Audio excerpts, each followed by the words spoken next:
top 10 receivers in the NFL heading into the 2025-2026 season. I will have 3 honorable mentions and then my top 10 receivers. If you guys want to go check out my quarterbacks video, it's in the link in the description.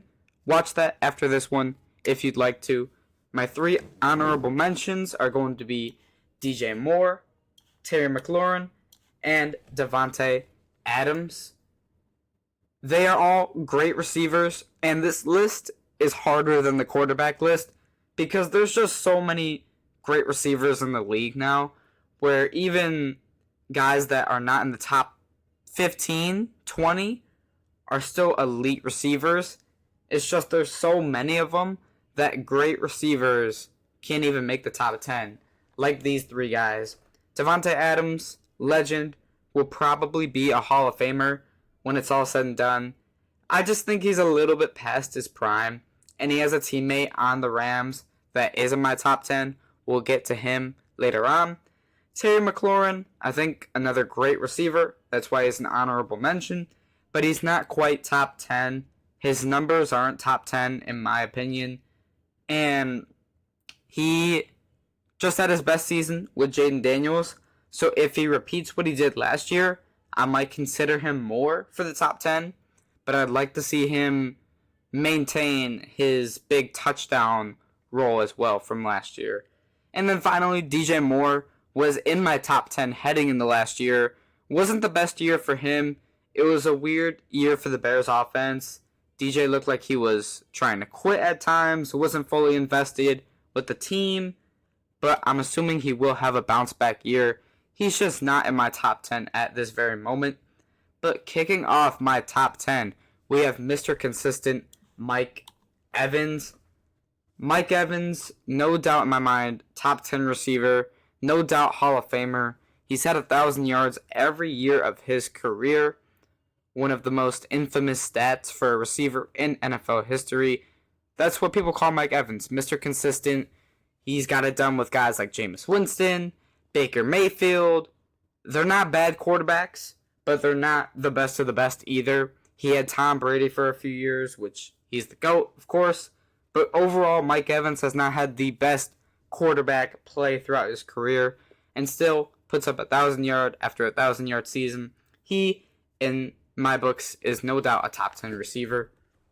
At the number 9 spot, we have Tyreek Hill, the Dolphins receiver. Used to be top 3. At one point might have been number 1. He's fallen a little bit over the past year or so. Wasn't his best year last year. I drafted him in fantasy football. And so with his performance, it kind of made me want to lower it even more. But I'm still leaving him in the top 10. I think he will play better this year than he did last year. Under 1,000 yards. But he did miss some time. Tua did get hurt. So assuming Tua does not get hurt, which you can't rely on, but at the same time, you gotta hope that Tua doesn't get hurt.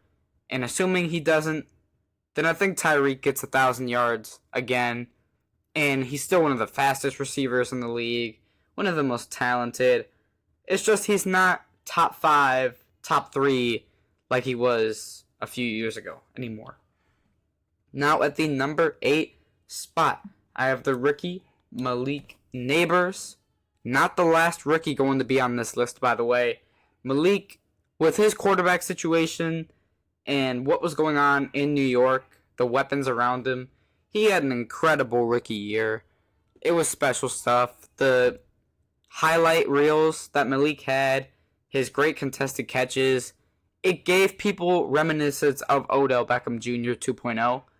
Now, I don't think 1 in every 2 receiver is the same, if you get what I'm trying to say. But basically what I'm trying to say is I think every receiver is at least a little bit different from each other. There's no one carbon clone receiver of another. But Malik is pretty similar to Odell Beckham Jr. Both are great with the contested catch. Both are going to go down as New York legends, especially if Malik keeps up his statistical accomplishments from last year, and hopefully he gets better quarterback play and the Giants start winning more games. At the number 7 spot, my other rookie on the list, Brian Thomas Jr., in my opinion, he had an even worse QB situation than Malik Nabers, but they were both in a rough spot, so I'm not going to argue about that. But I think Brian Thomas Jr. getting significantly more yards. I think Brian Thomas Jr. had more touchdowns. He at least had like 10 touchdowns. His second half of the season was truly phenomenal. He was a top 5 receiver during that stretch for real life and obviously for fantasy football. His production in the second half was incredible. There is no reason for me to believe that he can't replicate what he accomplished last year. He'll have Travis Hunter, which means he won't get double teamed as much. Teams will try to target Travis Hunter and Brian Thomas Jr. So that means Brian Thomas should get more looks because teams are obviously going to, also leverage on Travis Hunter. They'll leverage on both of them, but it's not going to be like last year where everyone's just stacking the box for Brian Thomas Jr. trying to stop him, and they still couldn't. So there's no reason for me to believe with a healthy Trevor Lawrence that Brian Thomas is not a top 10 receiver. At the number 6 spot, this might be controversial, but I have Puka Nacua. I should have stated that this list will be more controversial than the top 10 quarterbacks list, because the top 10 quarterbacks, there is a basic foundation for that list. For receivers, you could go with like 15 guys to be in this list, so it's obviously a lot harder. But anyway, Puka Nacua at the 6th spot. I think he is the number 1, and Devontae is the high-level number 2. Puka, he is one of the best young receivers in the league. Had an incredible rookie year. The slightest step back in year 2. He missed some time, and the Rams had a slow start. I think they were 1-4 to start the year. But in the second half of the season, they looked like Super Bowl contenders. And that was because of the offense, and specifically Puka Nacua being able to take over as the alpha receiver like he did in his rookie year. I think Devontae will help Puka get even more looks now that the defense has to worry about 2 top 10 receivers. No offense to Cooper Kupp from last year. He's just falling off a little bit. Still is a great receiver, but just is starting to show his age. But Puka is close to top 5. Not quite top 5. At the number 5 spot, I have Amon-Ra St. Brown. Amon-Ra, he's a complicated receiver to rank. Some people have him in their top 3, and some people have them below like 7. He is interesting because he obviously goes on a lot of different spots in top 10 rankings. I think at number 5 is fair. For the past few years now, he has been one of the best receivers in the league. You can't deny that or ignore that. With Jared Goff, who is not a bad quarterback by any means, close to top 10, but he's not Patrick Mahomes. So it makes the stat line a bit more impressive. And I think Amon-Ra, he's just a very crisp route runner. He's one of those guys that is just going to get open for you when you need him to. He reminds me a bit of like Justin Jefferson's a bad comparison, but they're both not the fastest receivers. They both don't rely on their speed, but just their ability to get open and have good off the line of scrimmage route running is why Amon-Ra is a top 5 receiver in this league. At the number 4 spot, I have A.J. Brown. Now, before this video, I looked up some stats for some players trying to see, what was what. And I didn't realize how good of a season A.J. Brown was on pace for last year. He missed a decent amount of games. I think it was 5, a number like that. He still had 1,100 yards, was still a beast of a receiver, getting huge touchdowns. And if he had played all 17 games, I think he was going to get 1,500 receiving yards You can never say for sure he was going to hit that because sometimes, people have bad games. But that was what he was on pace for: 1,500 yards, double-digit touchdowns. A.J. Brown, he's a beast receiver. Tennessee seriously regrets that trade. Treylon Burks for A.J. Brown, straight up. They should have just drafted a different position if you're going to trade your top receiver. But that's Tennessee's mistake, and Philadelphia reaps the rewards of the mistake. A.J. Brown, close to a top 3 receiver, not top 3 in my eyes. At the number 3 spot, I have CeeDee Lamb. Now, not last season, but the year before, you could make an argument that he was flat out the best receiver in the NFL. I think I actually had him as my number 1, or at the lowest, my number 2.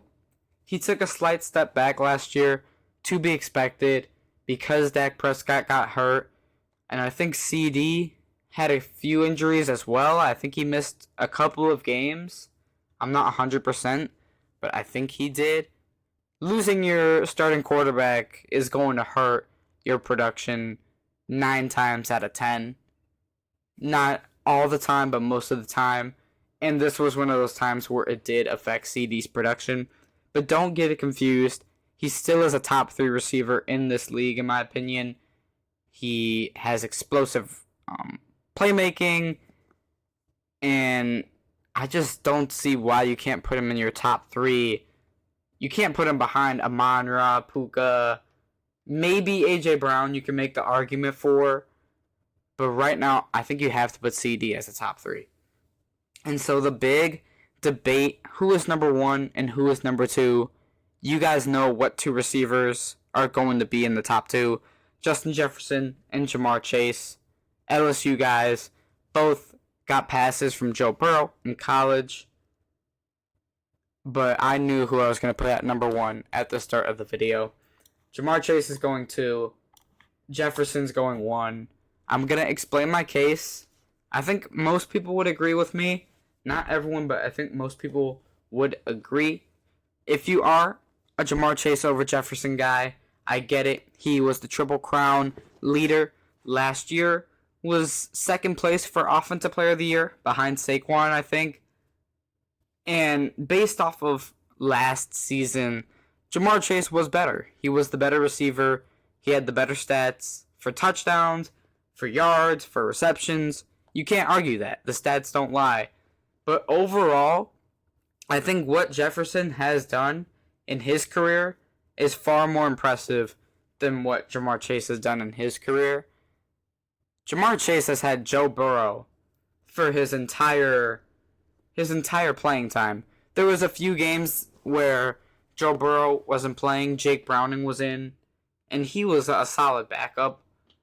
But for what Ja'Marr Chase has gotten compared to what Jefferson has gotten, he's played with Nick Mullins, most recently Sam Darnold. I'm saying that like Sam Darnold had a bad year. He played great, but no one was expecting Sam Darnold to. And Justin Jefferson, Kevin O'Connell, those were the 2 main reasons why Sam Darnold played great. Not to mention Kirk Cousins, who is not bad, but is never a top 10, top 5 elite level QB. The point I'm trying to make is that Jefferson has had average to sometimes below average quarterbacks throw him the ball throughout his career. Ja'Marr Chase has had elite level quarterback play throughout his entire career. And so with all that being said, that is why Justin Jefferson is above Ja'Marr Chase. Thank you guys so much for watching. Like I said, if you do want to check out the quarterback video, it's going to be linked in my description, and you may also see it on screen now. Thank you guys so much for watching. Make sure to drop a like, subscribe, and I'll see you on the next one. Peace.